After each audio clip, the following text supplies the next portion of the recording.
A funny video? No one would have forgotten.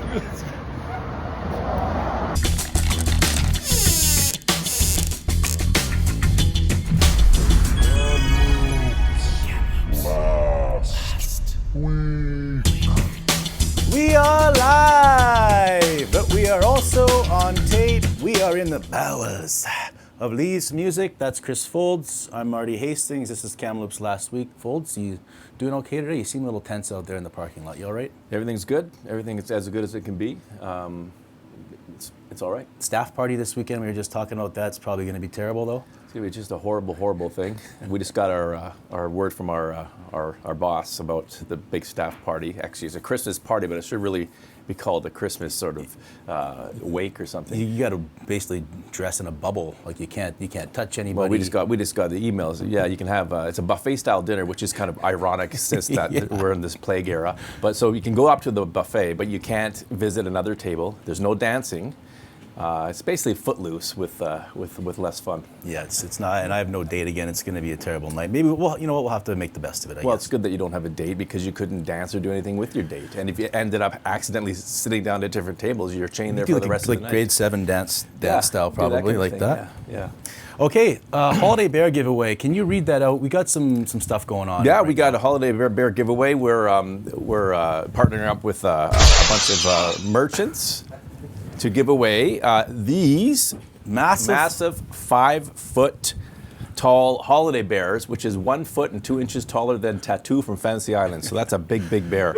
And you can you enter to win these bears at 408 Sportswear, at Lansdowne Liquor Store, Scott's Inn, Safeway, Dairy Queen Downtown, Halston Pub, the Shores Retirement Home, BC Wildlife Park, and you can also enter at Brendan Shaw Real Estate. And these bears are part of this big giveaway through Kamloops this week, which is sponsored by the Dunes and Canadian Tire. You can also win a season's pass to the Dunes Kamloops and $1,000 gift certificate for grocery shopping and a $500 gas shopping cart. So there's a lot of prizes, and the deal is. Is there any charity involved in this? Like, are we giving any money away, or is this just? No, the charity is the KTW Christmas Cheer Fund, which good. we'll get into as we next week, big time with Dave Eagles. We should have a naming contest for the big guy because we got Chris the Tardy Bear. I was thinking maybe mashed potato Marty, and that's just because of what happened last week. I embarrassed myself, and I think we should talk about it just for levity's sake. I basically forgot how to speak. Yeah, you started stuttering, and you were like, you basically lost all bodily function of how to form words. And the more you tried to correct yourself, the worse it got. It wasn't going to be able to happen. School sports, because BC school sports quickly decided as of yesterday. And we're going to hear a lot more about this story as it goes on. So we should just cancel this whole segment on the tough time. Let's flip right now to the title. Oh, fuck me. And Mark's watching this saying, geez, I'm glad I left Kamloops. Yeah, I know. It wasn't boom goes the dynamite bad, but it was funny to watch you flailing there because it was almost like seeing someone, trying to get out of some greasy pit, and every time they go, they fall more and more. And I watched the tape back, which was hard to do. I almost didn't want to watch it, but I watched the tape back. You got to learn from these things. And you took so much joy in that. I was trying not to laugh. I'm going to ISO cam, and when I edit this, to see you laughing. And even like when you're trying not to laugh, you're just like, the last time you were that happy was when the Lions won the Grey Cup. And Mike was chuckling too. I could hear him chuckling. Bonnie was Bonnie doesn't make a lot of noise, but she was probably laughing. No, I was trying not to laugh out loud because it was kind of funny, and I felt bad for you. I was trying to protect you, is what I was doing. And Mark Madriga was watching that whole thing. Yeah, and he was probably laughing down on the coast too through all the rain. Exactly. So I cut that bit out last week, and it turned into our most viewed episode of all time, thanks to Mark Madriga, and thanks to he's a very, very popular guy. Jessica Wallace as well, breaking some news. We'll have her on later. It's a great show today. What's Wallace going to do with us today? She's going to just bring us up to date to the story that we broke on November 23rd about an investigation into 2 senior executives at Thompson Rivers University who are facing allegations of various harassment behavior, as yet unproven, but 13 people have come forward with a complaint. And in my segment, if I can talk, we're going to talk about the Kamloops Blazers. Major news today. We got 2 Blazers going to the World Junior Selection Camp. Also hear later today about the CHL rankings. There are going to be either 1 or 2 guaranteed. Yep, and none of this is possible without our valued title sponsor, New Leaf Produce Market. Herman, it's a little cold for him. He's got lockjaw, so we can't speak right now. So we're going to take a tour. We're going to show you. We've got the commercial juicer here today. He pumps them into the collector, just like that.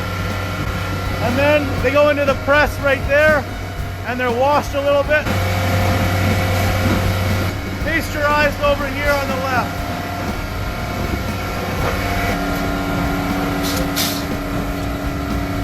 Who's that guy dressed up as Herman over there? I don't know what's going on. Something weird in the air on Halloween. Probably the best thing about this juice though, no chemicals, no added sugar. This is the real deal pure apple juice. Some more housekeeping before we keep going. Finally, Cold Control Mechanical. We're filming their commercial on Friday. They're coming on board. We'll have that commercial next week. Can't wait to introduce you to Vinny, my guy, and Dustin. Media happenings. James Peters, let's start with him. But James Peters is a good guy. He works over at CFJC, and he's very busy on Twitter, and he's one of the newsmen and news people in town. Well respected. Good guy. And his wife Jenny posted suddenly, I think on Monday, that he suffered a torn aorta in the heart, and that could be death in half the cases unless you get to the hospital right away. They rush him to the hospital because you don't know what you're having. It feels like a heart attack, a bunch of different. You said things. It is like you're getting stabbed. It feels like it's supposed to feel like you're getting stabbed a lot inside, in the back, and the front. And what it is it's a tear in the wall where your artery and the blood flows out. Scary. Anyway, he rushed to the hospital, and had they not gone to the hospital, she said they would have lost him. He's still in ICU as of November 30th. He posted on Facebook, so he's lucid enough to say thanks for all the well wishes. But he's out of commission for the rest of this year. He said he's not out of the woods yet, and keep praying for him type thing. Yeah, it's something he's going to have to deal with the rest of his life, which probably means medication, which probably means altering lifestyle, I guess. But his wife, we sent a message to Jenny saying if there's anything we can do, just let us know, from KTW. Yes. And he'll be in the hospital for a while, and he's recovering.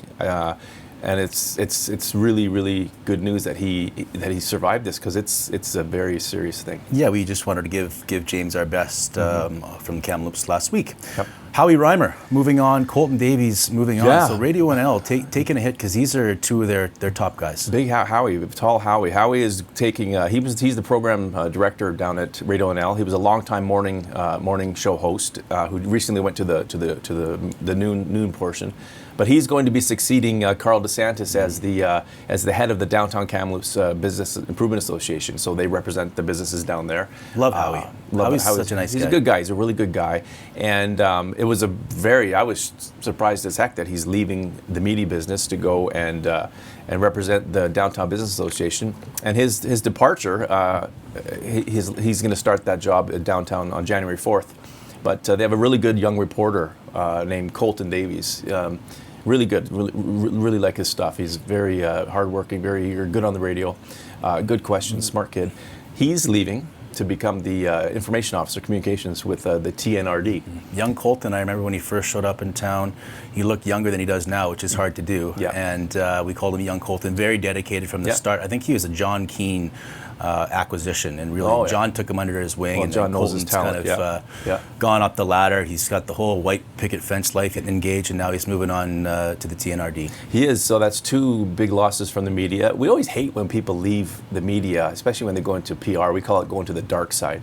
But there's realities in life, and Colton needs, it's not just money, it's job security. Some of it is. Some of it's money, some of it's job security. If it was money, we wouldn't be in this business to begin with.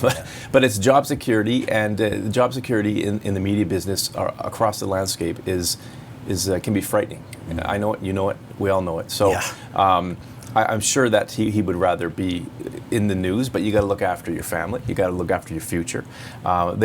They posted for another reporter there, so it's good to see that their parent company Stingray, which is out of Montreal, they're going to fill at least Colton's job. I know.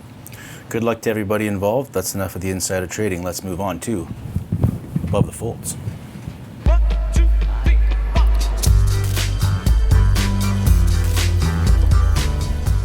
Shelters. I read your story last night. Yeah, I called a lady who's Darlene her last name escapes me right now, but we talked last night. I interviewed her yesterday, posted the story at kamloopsweek.com, and her son, 21-year-old Nate, was walking back from he's got autism spectrum disorder, and so he's got a job walking dogs, and he likes doing that. And he's a very nice kid, and he's 21, and he was riding his bike back home into the westbound area, and he came across these posters that were on a fence surrounding the Kingston Avenue property, city-owned property, right under the Halston Bridge, right along the Rivers Trail. They say, do not allow this shelter to be built. The time is now. Fight back. Fight BC Housing. Fight Ask Wellness. Fight Canadian Mental Health Association. Fight City Hall. This is your neighborhood, not theirs. Defend yourself. So there's a large, a vocal, I don't know how large it is. There's a vocal group that doesn't want this homeless shelter to be built here.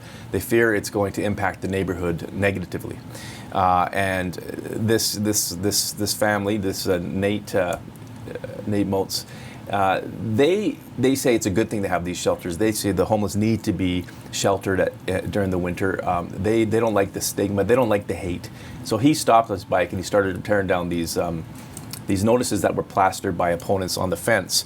And some guy walked by with his two dogs, and obviously this guy is not a fan of the shelter because he started yelling at Nate about taking down the posters, and it led to Nate getting punched hard in the nose. Blood was everywhere. So this guy assaulted this kid, and it's ironic, as I wrote in the story at the end. It's ironic that the opponents are afraid of this shelter leading to crime in the neighborhood. And here's an opponent who committed a crime. Off-leash dog. They're looking for this guy, right? Well, they're looking dogs. two little white dogs off leash. He was wearing a newspaper boy hat, which I don't think you wear. It's like those little, those, you see the old.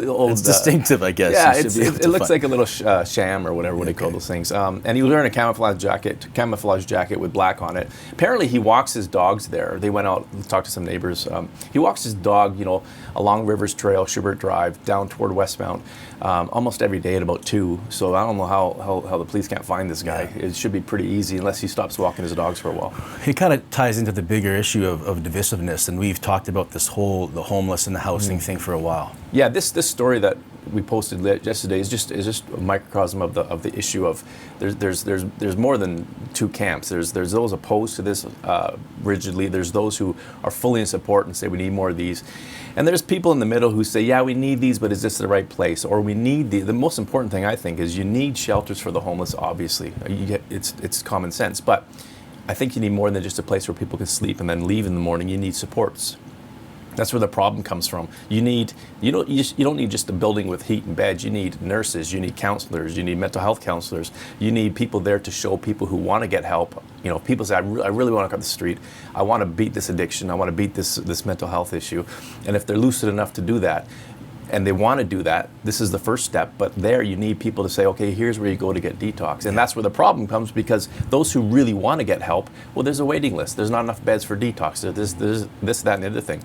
The biggest thing for people who are frustrated, be it the police, the paramedics, business owners, residents who are dealing with crime, the biggest thing is the frustration of how long it takes to do this kind of stuff. We all want it to go away tomorrow and have these people better their lives tomorrow. But the process to get someone from the street into a shelter, into detox, into rehab, into job training is in reality so long that people just don't want to wait that long. Another thing that's causing some problems is where these shelters go, and has the public had a chance to have their say. And you were telling me last night about there's going to be a hearing, but really it doesn't matter what people say because the decision's made already. The decision was already made. BC Housing has a legislative tool they can use. It's called paramountcy. It's almost like when a government can just take your property, expropriate it. So it's called paramountcy. So if they want to, they can override any local zoning bylaw, any local decision by council. If council says this is not a good place, we don't want it here because of this, this, and this, BC Housing can say, too bad, we're putting it there. The city's going to have they call it a consultation process, but that's the wrong word because it's not consultation. It's going to be just an information process where they're going to tell people what the plan is, and they're going to ask people how they want to see the thing run. It's not going to appease the people who don't want it there at all, but at least it gives people the chance to say, well, if you're going to build this, can you do this, this, and this? Yeah, I could see that being fiery. People just showing up to vent. Yeah, it'll be like it'll be just a big bitch session, I think, for a lot of people. But it could be it could be useful in that maybe someone in the community will have an idea that they want this added or they want this done, and that might spur some action where maybe they can live with the shelter if it has certain supports and certain security measures in place. Maybe Jessica Wallace will be there. She's been with us and following another story, the investigation at TRU, and there's nobody in the city better to talk to than her, and we're going to have her on right now in this week.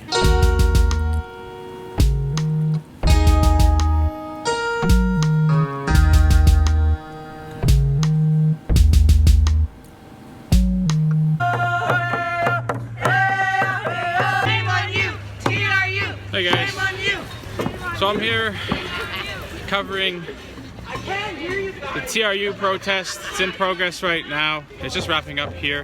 They had a silent march to Human Resources, and now they're heading back to where it started, over by the clock tower there. You see, we had a lot of people who came out. I'd venture a guess 75 to 100 people, maybe even over 100 people at the most. I think probably the common theme that they had, that they were shocked to hear the news, but not surprised, and that's something to take note. If people aren't surprised at this kind of behavior, I think that says something a little deeper about what's going on. That's all for me for now. Back to you guys in the studio.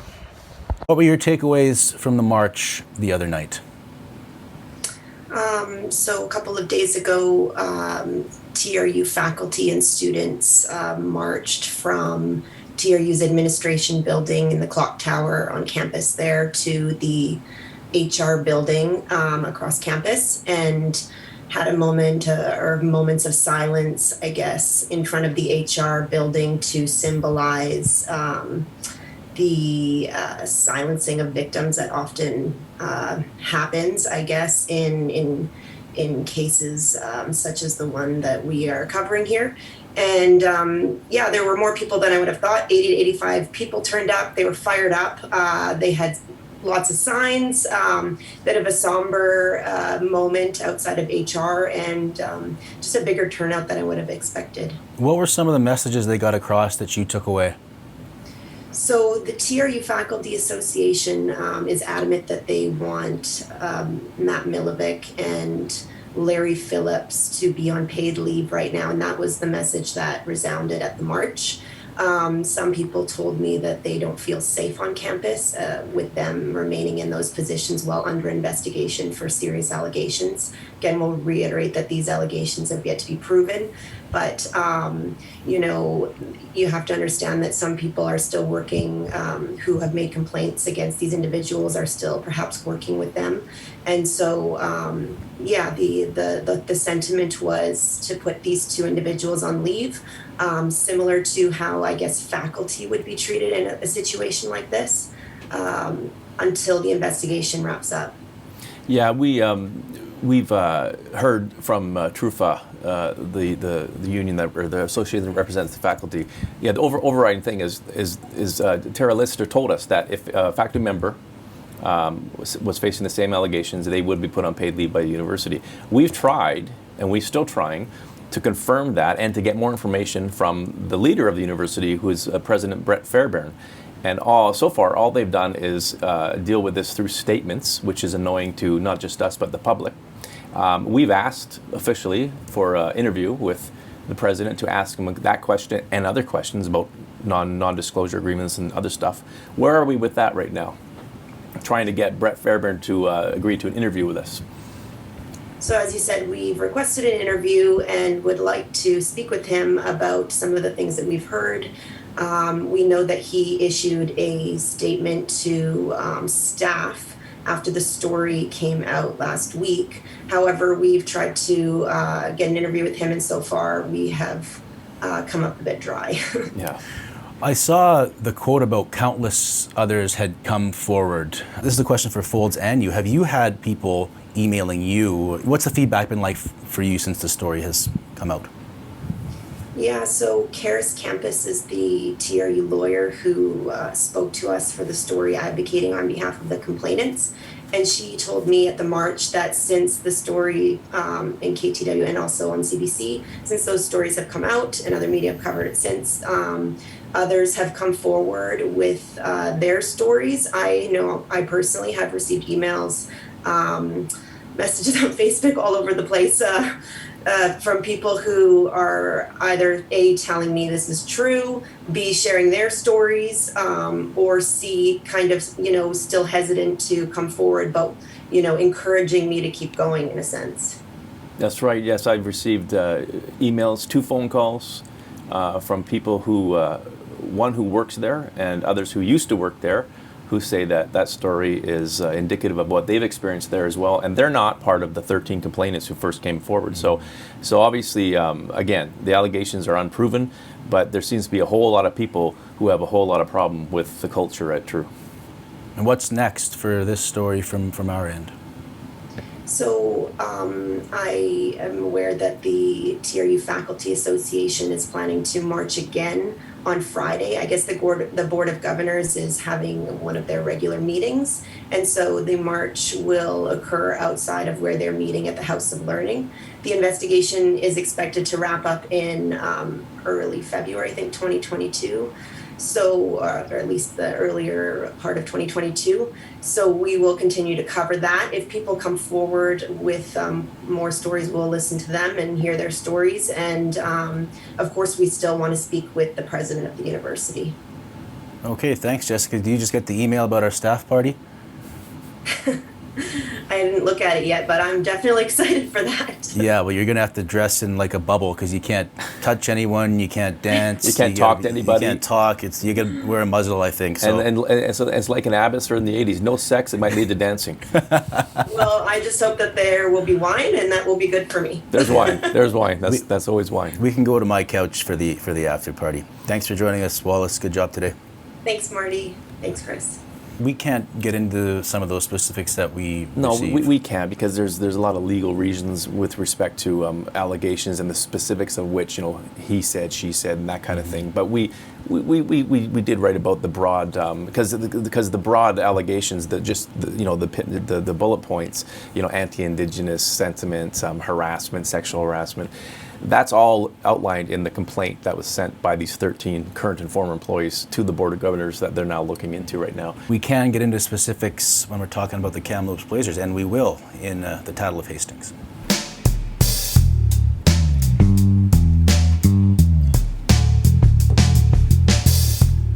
So let's talk about the road trip first. 4-0 in the U.S. division. They're now probably going to be ranked at least 2 in the country.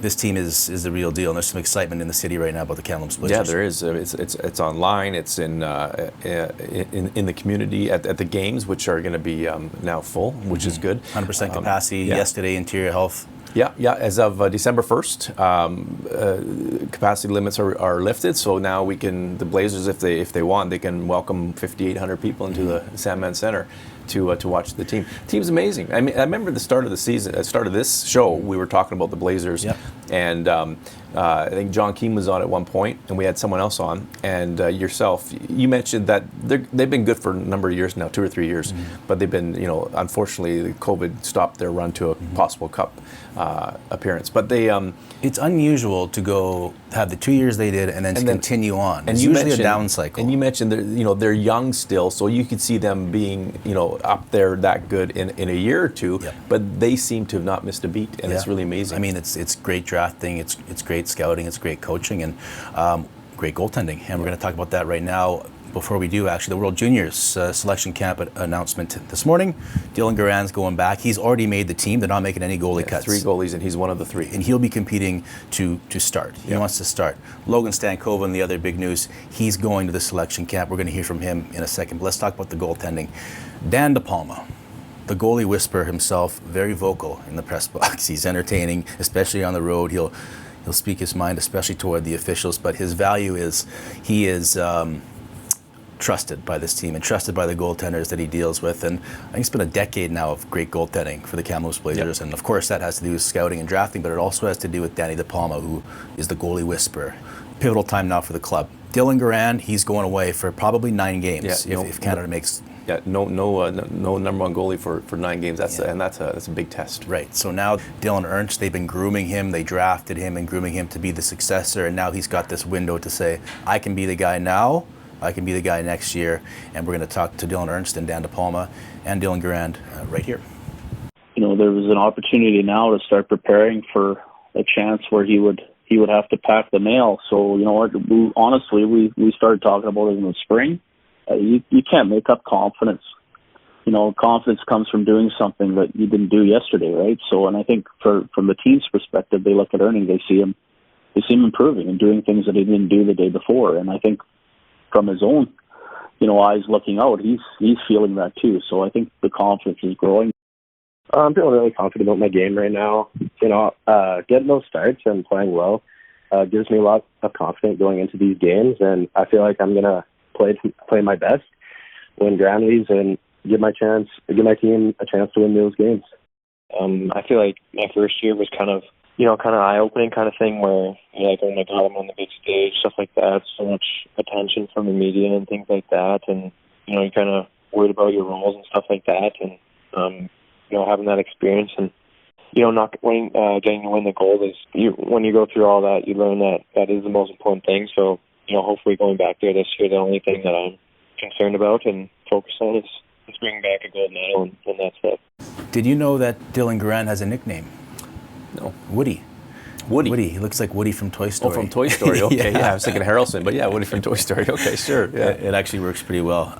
Logan Stankoven, they just call him Stank. It's a pretty bad nickname. That's hockey nicknames. Just put a S at Foldsy. Yeah. Hastingsy. Yeah. I talked to Logan last night before he knew for sure that he was going to the World Junior Selection Camp. I want to start with the lighter side of this past road trip. I heard there were some injuries to staff members and coaches. I think Mark Holick and Tim O'Donovan, maybe not funny for them, but looking back now, and can you give me the rundown of what happened to these guys?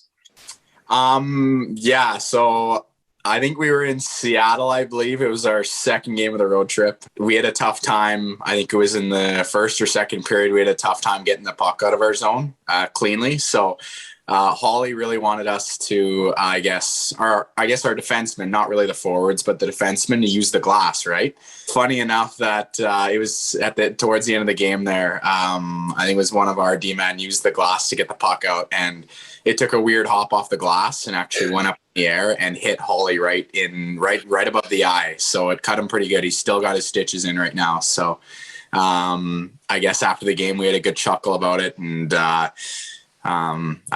what he said was at least they listened, because he could tell that he had a battle scar. So it was funny. But and then I guess I'm not really too sure what happened. I don't know if it was Jon Keen or if it was Tim Donovan. I'm not too sure, but I heard someone twisted their ankle or hurt their ankle. So not really too sure of the story behind that. But I think Keen rolled his ankle and did a barrel roll, and Tim O'Donovan actually took a puck in the face too during one of you guys' practices that maybe you didn't know about, but took a flat puck in the face as well. So actually, I didn't even know about the practice one. I had no clue about that. That's funny though. There might have been a Toledo injury in there too. Is there a Toledo injury in there? Did something go on there?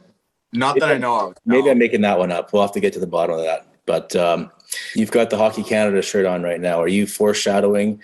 Do you have any news for us about tomorrow you can share? I haven't heard anything yet. I know that the roster will be released tomorrow, but I haven't gotten any calls or anything yet. So I'm crossing my fingers to hopefully get that phone call soon here. How much would it mean to you to crack this team? You must have been dreaming about this forever since you were a tiny kid.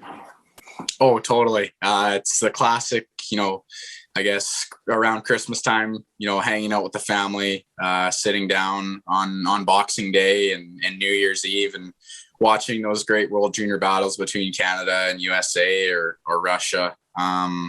It's been a dream of mine since, I guess I first put on the skates and started watching hockey. And, it's a tradition for lots of Canadians. And for me to have a chance at, cracking this roster this year and potentially next year, I'd love to put on the Maple Leaf again.